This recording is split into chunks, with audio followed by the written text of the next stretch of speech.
Apa aja sih peran yang bisa diambil oleh mahasiswa pada masa sekarang ini dalam kehidupan berdemokrasi di Indonesia? Siapapun perannya sebenarnya, bukan cuma mahasiswa, itu mempunyai kewajiban untuk berdemokrasi. Karena bagiku kita boleh mengkritik pemerintah yang kita pilih atau kita tidak pilih ketika kita sudah maksimal menggunakan hak demokrasi kita.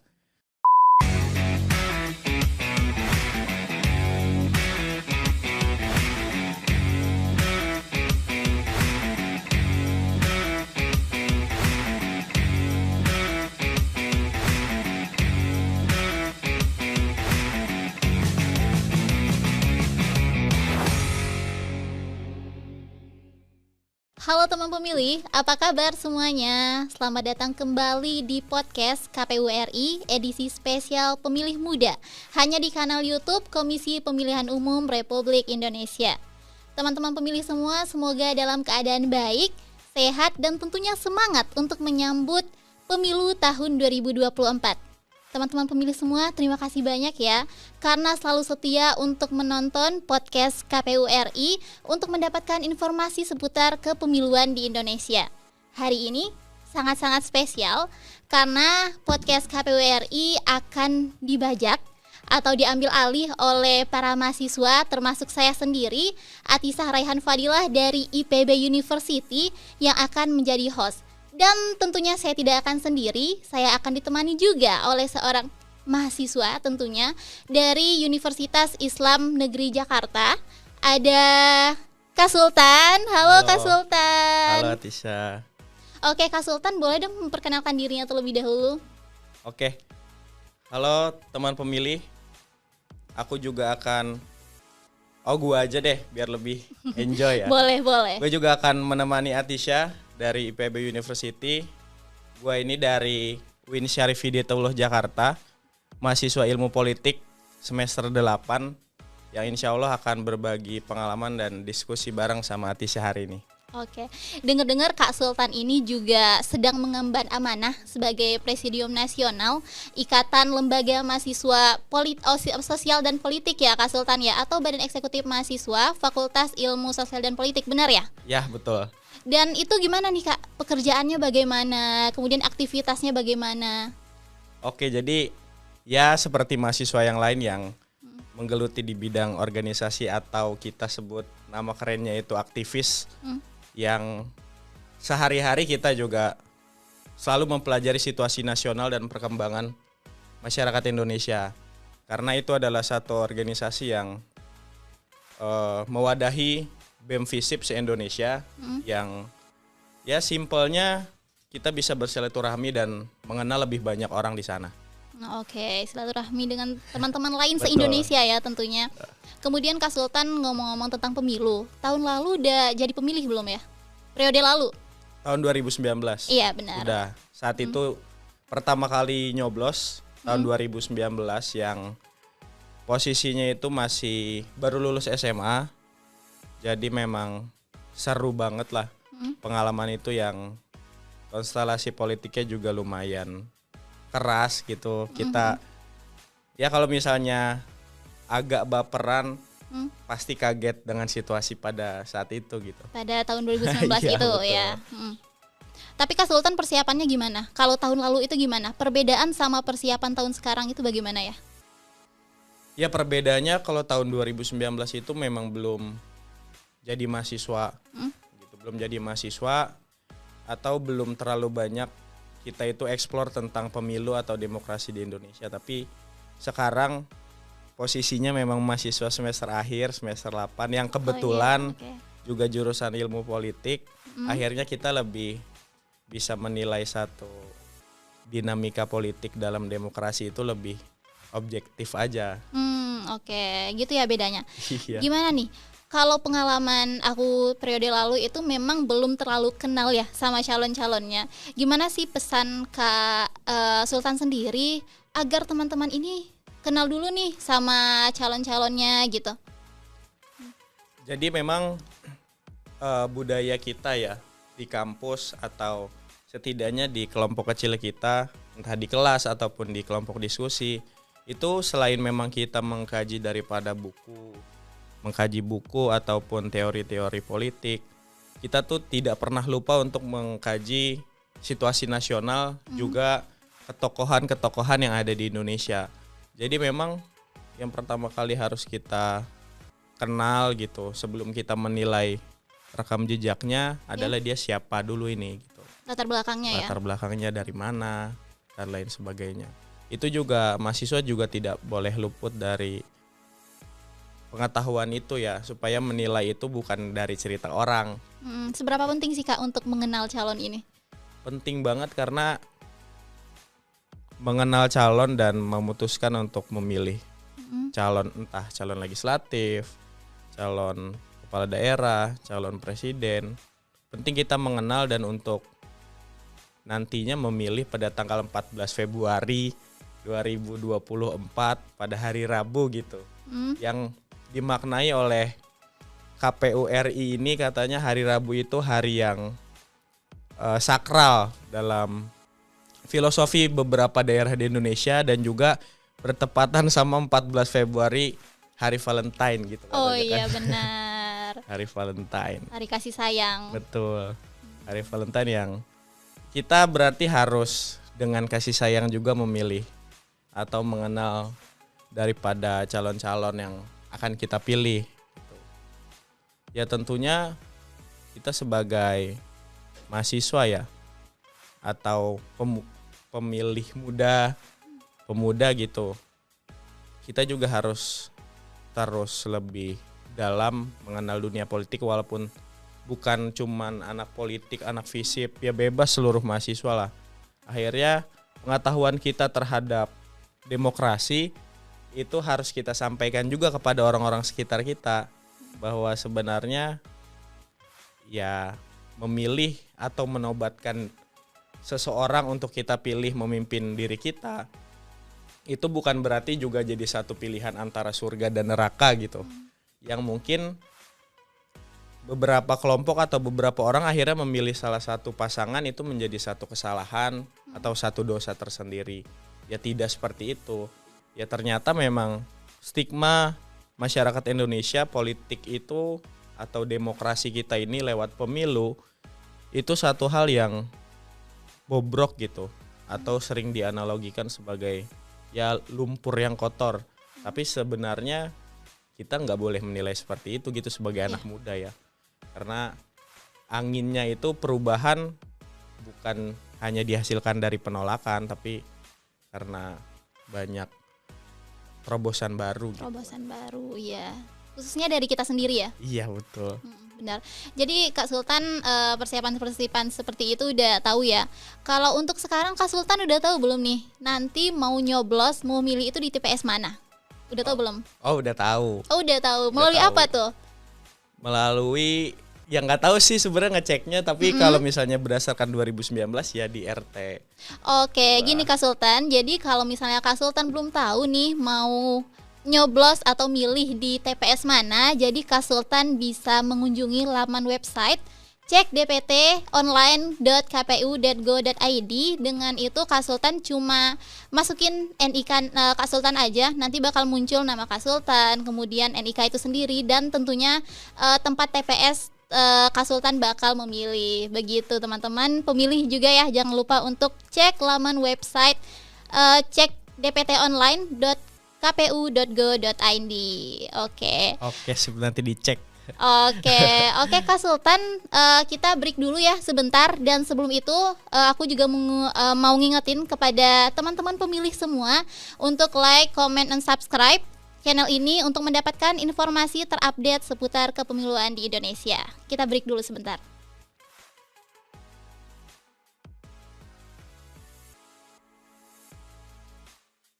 Halo teman pemilih, kembali lagi di podcast KPU RI edisi spesial Pemilih Pemuda bersama saya Atisah Raihan Fadilah dari IPB University dan narasumber kita Sultan Rafi Al-Fawas dari UIN Syarif Hidayatullah Jakarta. Oke, kembali lagi ya Kak Sultan bersama kita di sini. Siap. Oke Kak Sultan, tadi kan kita udah ngomongin tentang pemilu nih. Dan pemilu ini kan merupakan salah satu indikator dari demokrasi. Dan kebetulan juga kita seorang mahasiswa di sini dan berbicara tentang mahasiswa yang kita ini memiliki posisi sebagai motor penggerak perubahan. Dan menurut pandangan dari Kak Sultan sendiri, apa aja sih peran yang bisa diambil oleh mahasiswa pada masa sekarang ini dalam kehidupan berdemokrasi di Indonesia? Ya, jadi dalam berdemokrasi ya kita berperan sebagai mahasiswa gitu. Atau dalam hal ini bisa juga beralih fungsi juga sekaligus sebagai pemuda. Sebagai perwakilan dari pemilih muda gitu. Dengan range dari umur awal memilih sampai 40 tahun lah kira-kira. Juga entah kita sebagai mahasiswa ada yang masuk Gen Z, ada yang masuk millennials gitu kan. Ada banyak hal kita sebagai mahasiswa ini untuk kita berperan aktif untuk menjalankan demokrasi di Indonesia. Siapapun perannya sebenarnya, bukan cuma mahasiswa itu mempunyai kewajiban untuk berdemokrasi.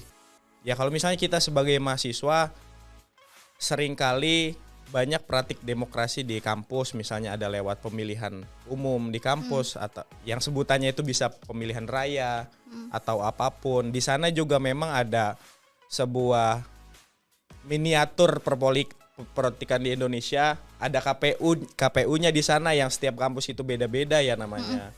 Ada Bawaslu-nya juga, ada majelis macam DKPP-nya juga, ada calonnya, ada partainya mungkin, dan lain sebagainya.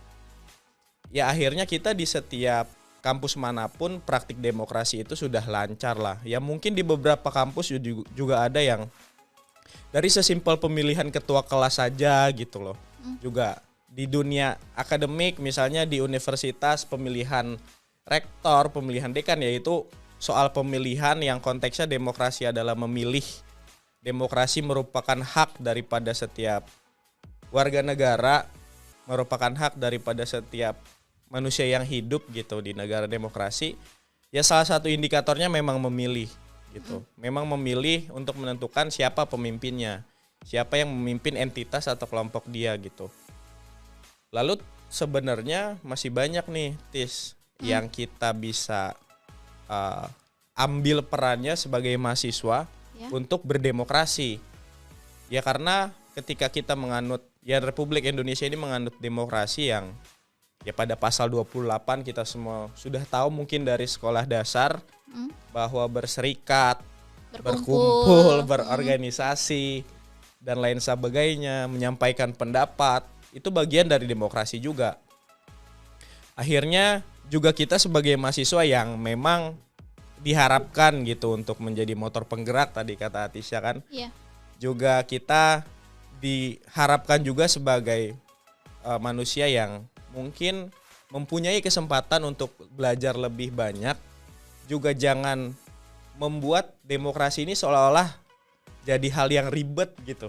Seolah-olah demokrasi ini teori inilah harus demokrasi ada di buku ya Miriam Budiarjo, Ramlan Subakti, atau misalnya kita mengutip tokoh-tokoh luar negeri, tokoh-tokoh di Amerika dan lain sebagainya, filsuf.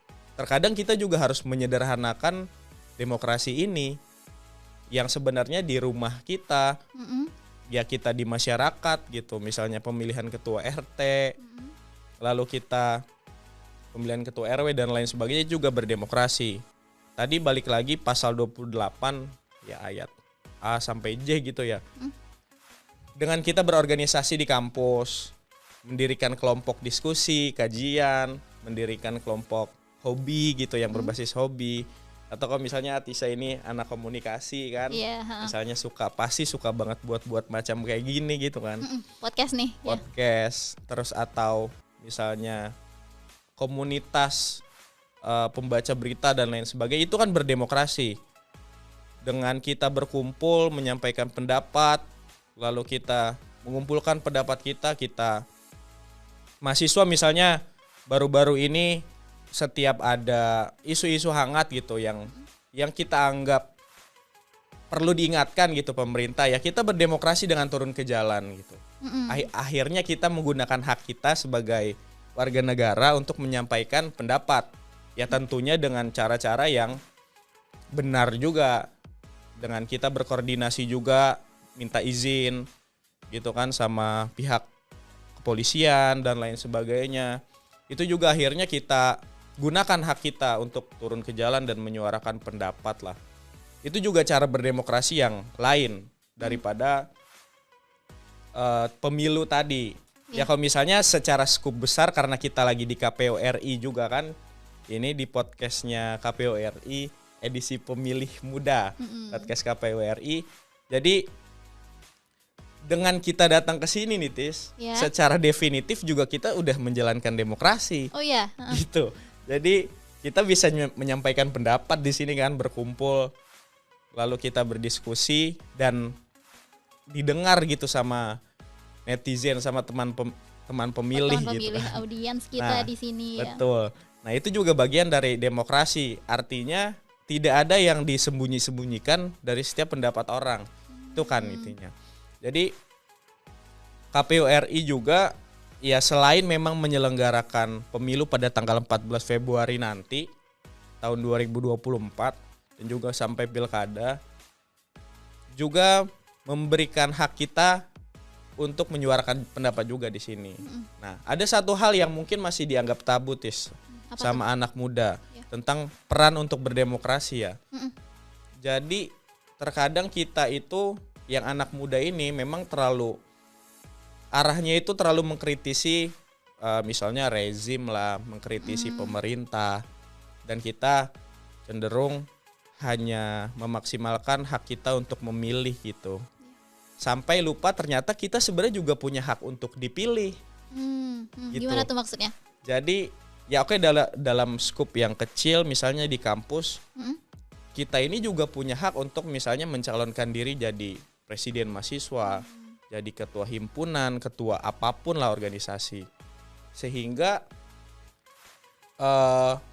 ketika kita menggunakan hak kita untuk memilih, hak dipilih kita pun juga harus digunakan. Misalnya kita punya gagasan gitu. Nah posisinya misalnya kita tarik ke skup yang lebih besar di tingkatan nasional gitu, di pemilu, pilkada dan lain sebagainya. Memang ya peran anak muda khususnya yang sudah cukup umurnya gitu ya, yang sudah 25 tahun ke atas atau sesuai syarat-syarat pencalonan caleg, pilkada dan lain sebagainya, ya memang harapanku sih ya banyak anak muda yang akhirnya menggunakan hak demokrasi itu untuk dipilih gitu ya. Supaya jangan cuman omong-omong saja, tapi coba gitulah. Ibaratnya nyalek lah anak muda gitu. Walaupun perlu perhitungan-perhitungan atau kesiapan yang matang. Jadi ya itu sih secara singkat beberapa peran mahasiswa yang bisa dilakukan, Tis. Sebenarnya itu peran kita itu emang dari yang sederhana hingga ke kompleks ya sebenarnya ya. Nggak yang besar, nggak yang melalui pemilu kita nyalek jadi pemilu jadi calon legislatif, itu enggak. Dari rumah pun kita sebenarnya juga udah bisa berdemokrasi. Misalnya menentuin tempat liburan nih bareng orang tua, mama papa ya. Gitu ya Kak Sultan ya. Betul. Oke Kak Sultan. Ngomong-ngomong tentang peran ini, Kak Sultan, tentunya juga sebelum mengambil peran itu sendiri, kita harus belajar dulu nih ya. Harus tahu dulu demokrasi itu apa, bentuknya bagaimana. Itu penting ya Kak Sultan. Dan itu bisa kita dapatkan tuh melalui pendidikan ya. Yang artinya di sini nggak hanya pendidikan yang formal, tapi non formal juga ya. Di luar perkuliahan, di luar sekolah, ataupun di lingkungan masyarakat. Seperti itu, benar nggak Kak Sultan ya? Betul. Oke, menurut Kak Sultan sendiri, bagaimana sih, seberapa penting pendidikan berdemokrasi di kalangan mahasiswa? Jadi pendidikan demokrasi gitu ya, yang misalnya kita kerap ya dari SD sebenarnya kita udah belajar secara formal gitu kan, benar. pendidikan kewarganegaraan gitu, kita belajar ya apa itu demokrasi dan lain sebagainya. Sebenarnya pendidikan demokrasi yang mungkin kita butuhkan mahasiswa sekarang itu adalah bukan yang ada di mata kuliah atau mata pelajaran atau di buku aja ya gitu. Yang nggak hanya teori ya gitu. Iya, karena gue yakin semua orang mampu gitu membaca buku, memahami isi buku gitu. Tapi pendidikan demokrasi yang dibutuhkan di Indonesia khususnya untuk anak-anak muda itu ya adalah pendidikan demokrasi yang bersifat orientasinya itu praktik gitu. Okay. Jadi learning by doing. Learning by doing itu lebih efektif bagiku untuk akhirnya mahasiswa atau lebih besar lagi anak muda itu mengerti demokrasi itu seperti apa.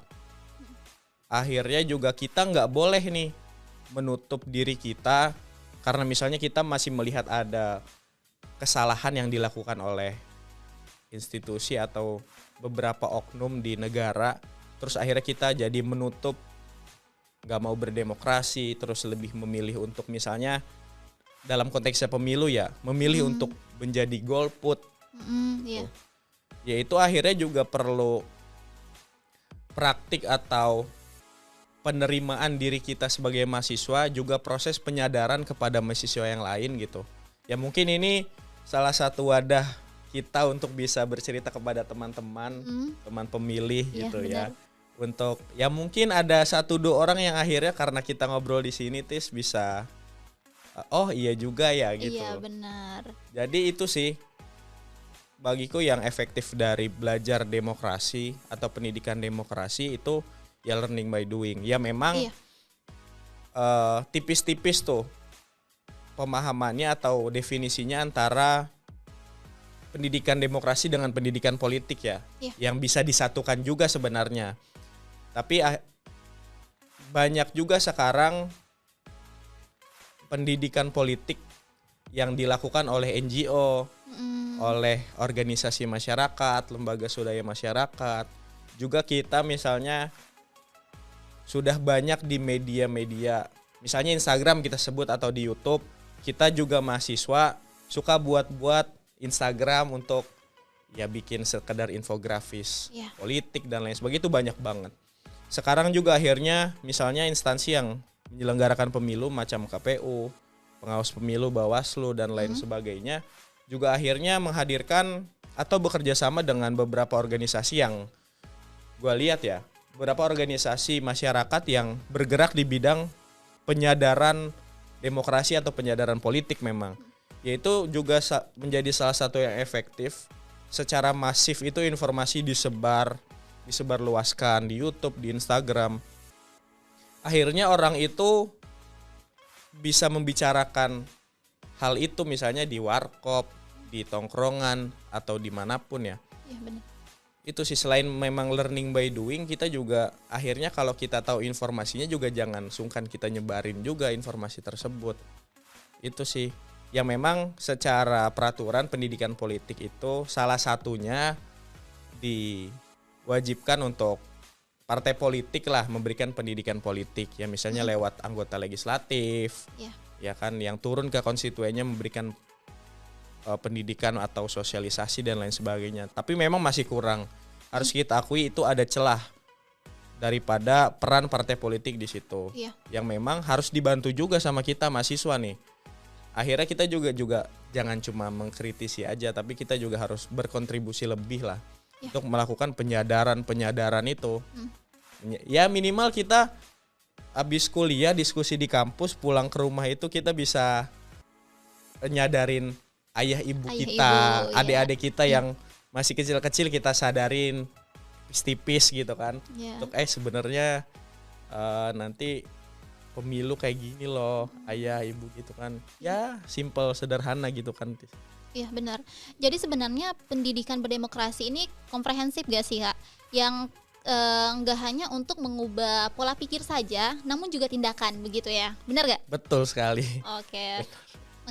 Tadi nyinggung tentang media sosial, yang mana kita juga hidup pada zaman digital ya. Jadi sebenarnya kalau untuk berdemokrasi di media sosial itu efektif dan efisien nggak menurut kakak sendiri? Ya artinya berarti demokrasi ada hak untuk menyampaikan pendapat juga kan di media sosial. Efektif atau tidaknya itu memang dibalikan lagi kepada kebermanfaatan yang akhirnya didapat atau kerugian yang akhirnya kita dapat atau kita berikan di media sosial gitu ya.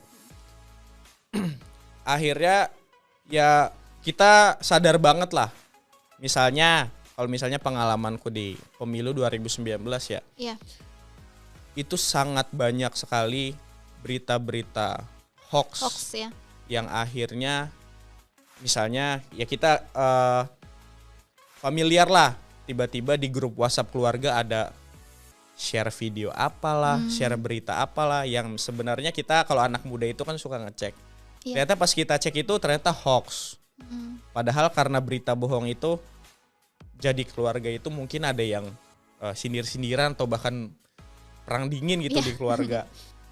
Tapi karena evaluasi hal tersebut ya mungkin Kominfo gitu ya ataupun misalnya ada lembaga-lembaga yang nomenklaturnya itu anti hoax. Nah itu juga sekarang udah menuju ke sana. Tuh, akhirnya juga ya memang masih jadi polemik. Salah satunya untuk kebebasan kita berpendapat di sosial media tentang UU ITE gitu. Masih jadi polemik. Masih terus menjadi bahasan yang hangat di tataran kajian intelektual atau kajian non formal gitu ya. Tapi hal ini juga harus kita sikapi dengan demokrasi itu memang tidak terbatas, tapi harus ada batasannya. Harus ada aturannya. Harus ada aturannya.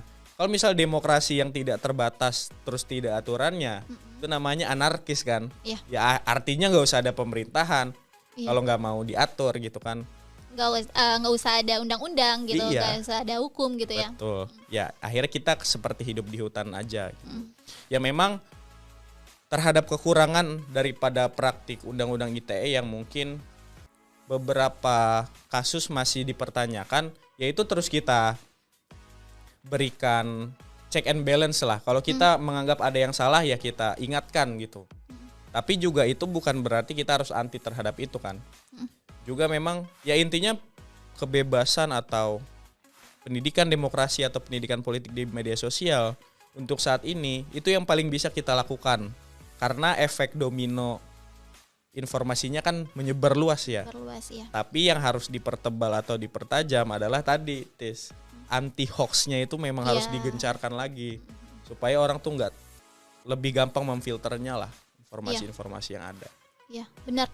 Ini juga jadi pesan nih buat teman-teman pemilih semua agar teman-teman bisa memfilter juga menyaring dulu ya informasi ini benar gak? Ini palsu atau hoax gitu ya. Gitu sobat pemilih semua ya.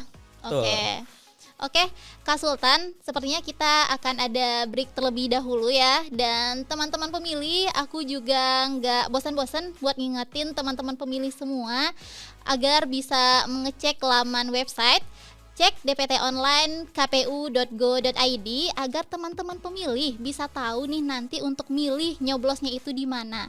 Dan jangan lupa juga untuk like, comment, and subscribe channel ini, kanal ini untuk mendapatkan informasi seputar kepemiluan di Indonesia. Kita break dulu teman-teman pemilih.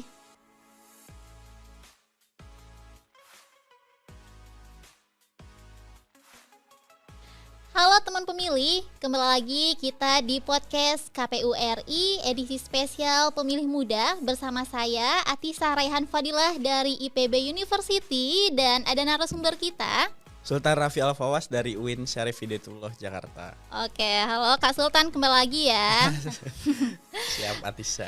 Kak Sultan, tadi ini sebelum kita podcast, kita udah berbagi kolom nih di Instagram, di story Instagramnya KPU RI. Itu kita meminta kepada teman-teman pemilih semua jika misalnya ada pertanyaan untuk bertanya di podcast kali ini. Kak Sultan siap untuk menjawabnya? Siap, nanti dibantu Atisha kalau nggak bisa jawab ya. Oh, aku sih enggak ya Kak ya. Aku nggak jawab ya Kak ya. Aku nanya aja sama Kak Sultan gitu. Maksudnya teman-teman pemilih nanyanya sama Kak Sultan karena Kak Sultan narasumbernya. Kalau aku sih pemandu aja di sini. Jadi Kak Sultan, kita udah ada beberapa pertanyaan dari teman-teman pemilih semua. Yang pertama itu ada dari @purnamafiha. Pertanyaannya adalah, pernah dengar gak hoax tentang pemilu paling parah? Apa tuh? Pernah sih. Jadi memang ya misalnya tahun 2019 ya atau pilkada tahun 2020 ya memang banyak hoax yang beredar gitu. Hoax ini kan terkadang definisinya itu kebohongan. Nah kalau hoax itu disampaikan berkali-kali, ya kalau di WhatsApp itu forward many times, nah itu bisa aja jadi kebenaran kan. Nah salah satu contoh yang paling parah sih waktu itu, yang juga jadi hangat jadi bahasan ya. Waktu itu ada satu kontainer surat suara gitu di pelabuhan Tanjung Priok kalau nggak salah, yang itu diindikasi kecurangan dan lain sebagainya, tapi setelah dicek sama pihak kepolisian itu nggak ada kontainernya atau apa. Atau misalnya biasanya itu untuk urusan kepemiluan ya. Misalnya kalau yang sering dibahas di grup keluarga itu yang misalnya saling menjelekkan pasangan calon lain gitu. Ya kita familiar lah.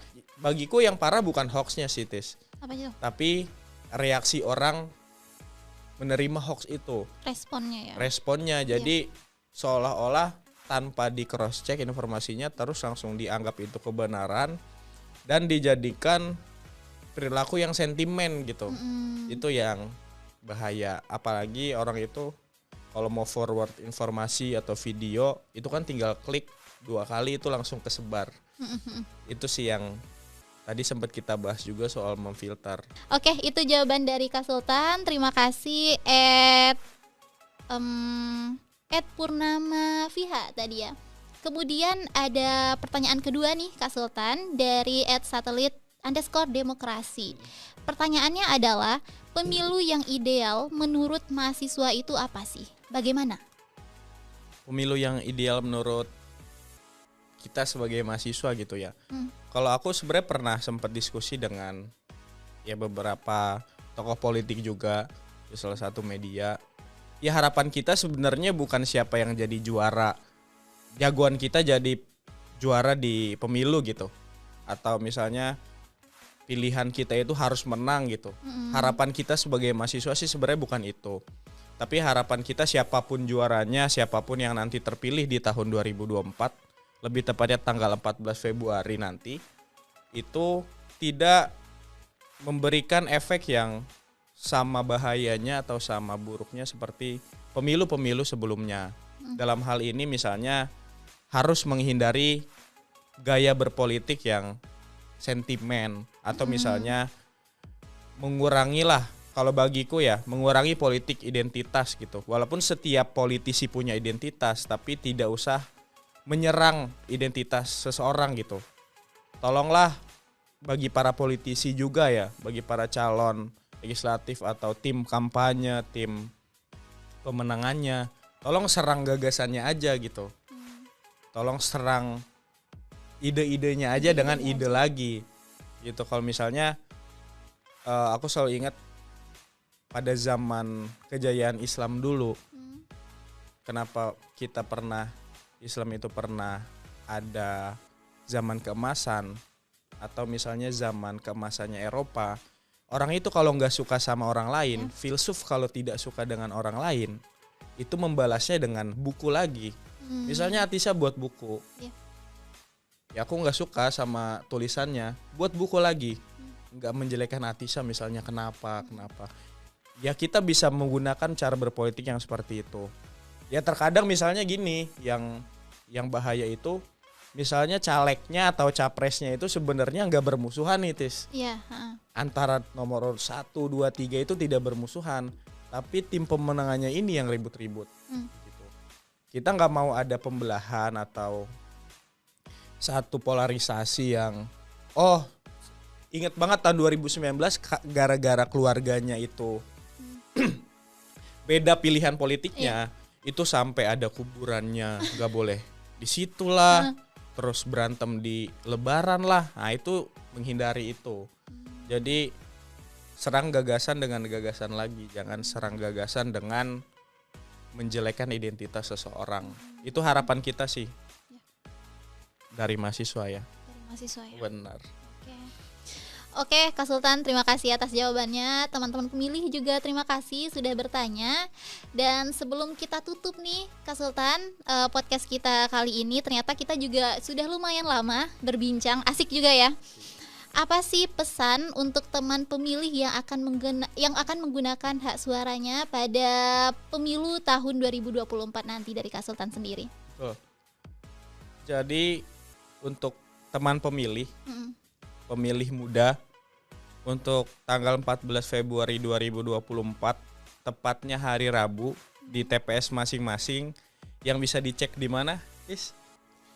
Cek dptonline.kpu.go.id, Kak Sultan. Nah, itu cek di situ untuk pemilih muda khususnya ya.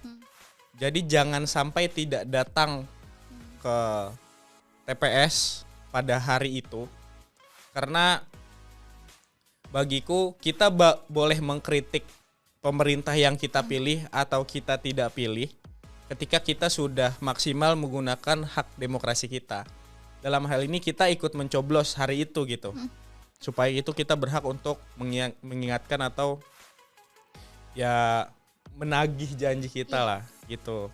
Dan juga semakin ramai pemilu nanti, juga jangan sampai juga kita datang nih ke TPS tapi kita itu tidak mempelajari mempelajari calonnya siapa, gagasannya apa, dicari tahu juga rekam jejaknya. Jadi tidak asal datang atau nanya ke ayah ke ibunya, ini milih siapa ya, ikut-ikut ya, ikut-ikut gitu. Jadi akhirnya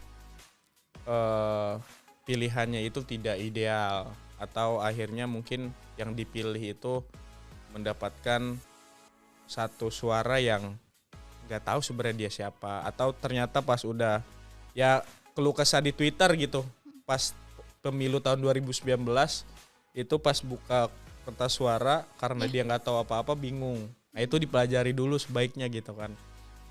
Jadi itu sih intinya, harus datang banget, karena untuk 5 tahun ke depan nasib negara demokrasi Indonesia itu di tanggal 14 Februari.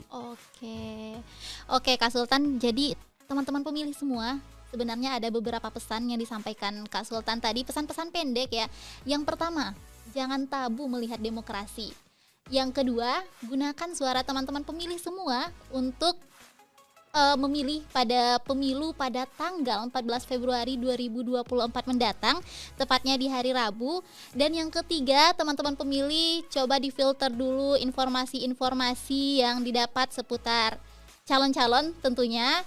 Dan yang terakhir, yang keempat, teman-teman pemilih jangan lupa mencari tahu terlebih dahulu siapa sih calon dan siapa yang bakal teman-teman pemilih semua pilih pada pemilu tahun 2024 nanti.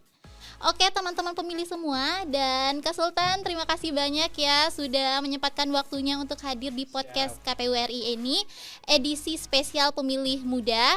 Kemudian Kak Sultan juga semoga baik terus, sehat, sukses dan lancar kuliah dan aktivitasnya. Amin. Dan mudah-mudahan kita masih diberikan kesempatan untuk bertemu kembali, berbincang, juga bercerita pengalaman, berbagi informasi ya Kak Sultan ya. Siap. Teman-teman pemilih juga terima kasih banyak karena sudah menyaksikan dan menyimak podcast ini hingga akhir bersama kita, bersama saya Tisaran Fadila dan Kak Sultan ya.